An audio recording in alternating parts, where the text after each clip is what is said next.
Hello beautiful creative friends, it's Belinda and I'm back today with another new project to share with you for the Confessions of a Paper Addict design team. Today I am working with the Christmas tree ornament cut file. This is one of the brand new files to the shop this month.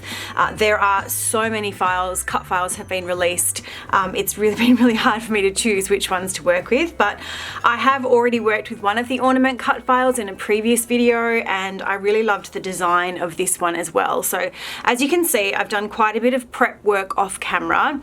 I've cut these fairly small and I have backed them all with some patterned paper. Now, to help me with the backing of these cut files, because they are quite small and fiddly, I did actually use my Silhouette Studio software and my Cameo to cut out all of those backing pieces. And if you want to know how I actually do that, I'll leave a link up above just there to my tutorial video on how I actually use my Cameo to cut backing pieces for these intricate cut files. So as I said, I have cut this out 3 times. One of them I believe is slightly bigger. This one is slightly bigger, and I've also flipped the file horizontally before I cut it out, just so that you can see there that the bow is in the opposite direction. So just to give a little bit of variation. So those are my 3 cut files.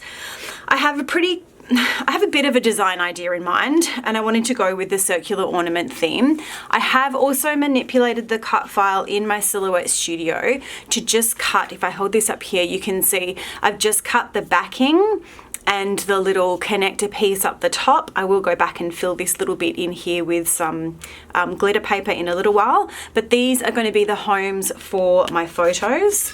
The photos that I'm scrapbooking today are these 3 photos. It was from 2016 and it was opening our December box.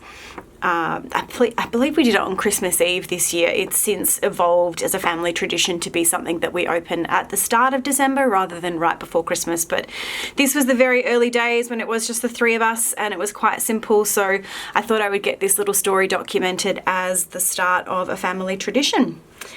Today I'm working with the Cocoa Vanilla Merry and Bright collection. This collection is from a few years ago. I think I'm going to bring in a couple of pieces from the Joyful collection as well, because I don't have a lot in the way of embellishments from this collection.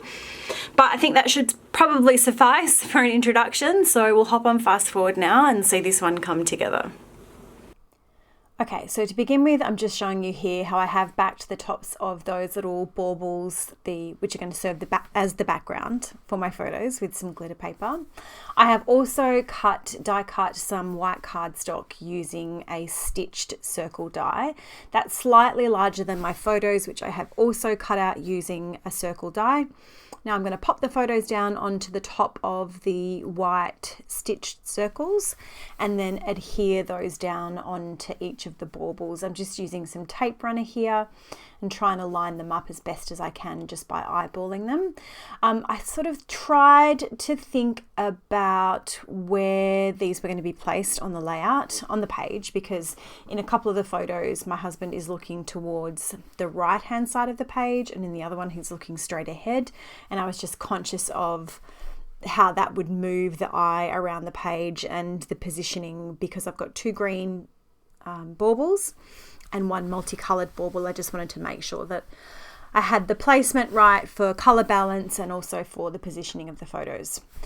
So once I've got those down, I'm going to spend a little bit of time here fussing around with the placement of each of these baubles. You can see that at the moment the ornaments that are the full cut file have the little bows on top, but I'm actually going to go ahead and just trim those off, and I will actually pop them aside because I'm not going to waste them. I am going to use them towards the end as a nice little embellishment piece.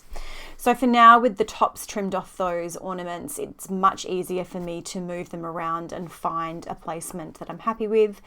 What I'm looking for here is a little bit of balance across the page, between the colors, between the sizes, and between the types of baubles. I'm also trying to make sure that I don't have anything too linear, because I do have 3 of each.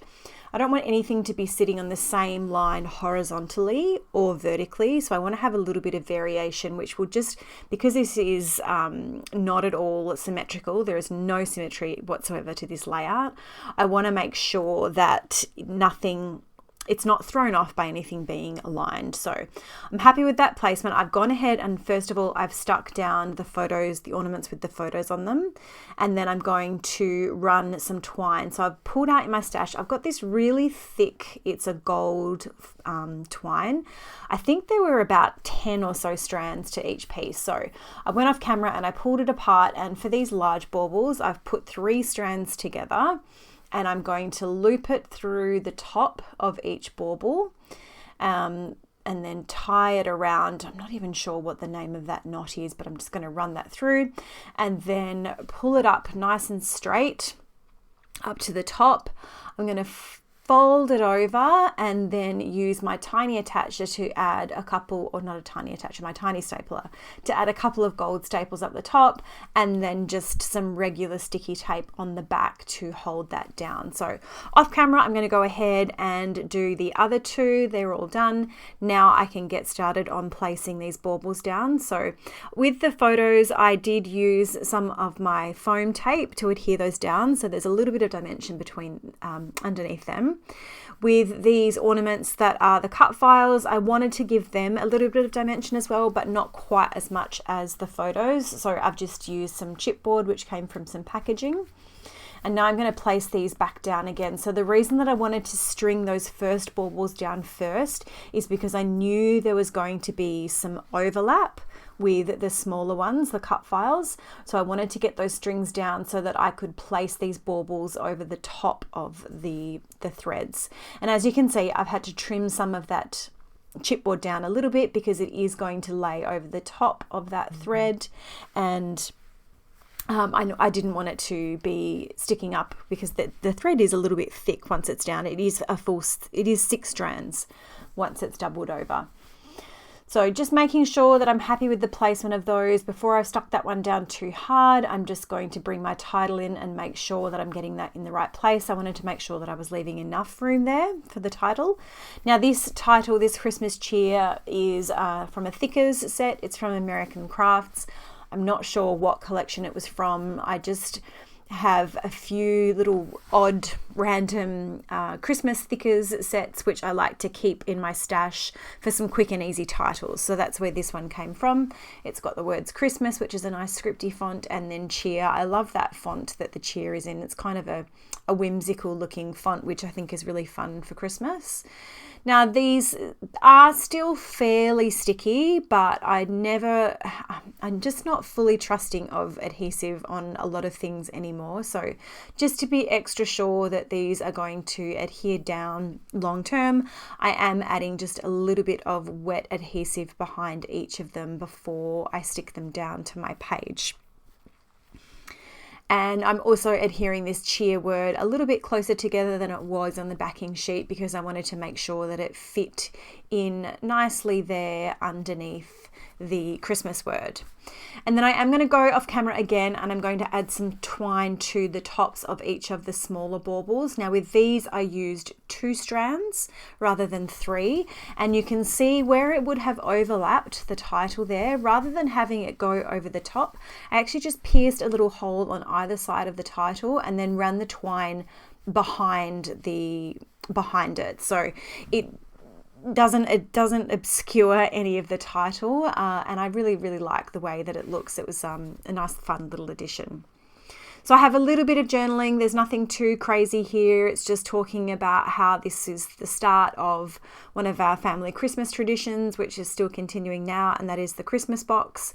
Back then, this was the first year that we had done it. We got some matching Christmas family pajamas and a book for Violet, and we did it on Christmas Eve. It's since evolved now to be quite a healthy stacked box full of goodies for the kids, mainly for the kids. In fact, entirely for the kids, I think. But we do it at the start of December now rather than right before Christmas. It just helps to give them a little more time to enjoy the things that are in the box. I decided to adhere the date down under the title because I didn't want to have it sitting so close to the border down below. And then I'm going to come in and do just a little bit of embellishing. So I had these little bows, these 3D bows that I had cut using a stitched bow die that I have, and I'm sticking those down onto the cut file baubles. And then here I am with those little bows that I cut off the cut file ornaments, and I'm going to adhere those down onto the photos. And like I said, just a really small bit of embellishing. I'm just going to add a couple of little things to each of the photos, nothing major. It is it's quite a full layout visually with all of those ornaments hanging down, so it really didn't need too much. I am going to jump off camera in just a moment just to sort through my stash and see if I could find a couple more things that I wanted to use. I was really struggling with this photo that I'm working on now to find something that I was happy with. But that is going to be it's going to end up with a word strip from the Cocoa Vanilla Joyful collection. And then I've got that little love heart with a Sweet Memories banner piece for the one on top. And that will be it for this layout. So I do hope that you have enjoyed watching this process video. If you have, I would love for you to go ahead and give me a thumbs up or leave me a comment. If you're new here, welcome. I do hope that you will hit that subscribe button so that you can join me on all of my upcoming paper crafting adventures. I will leave you here with some close-up photos and say thank you so much for watching, and I hope you have a great day.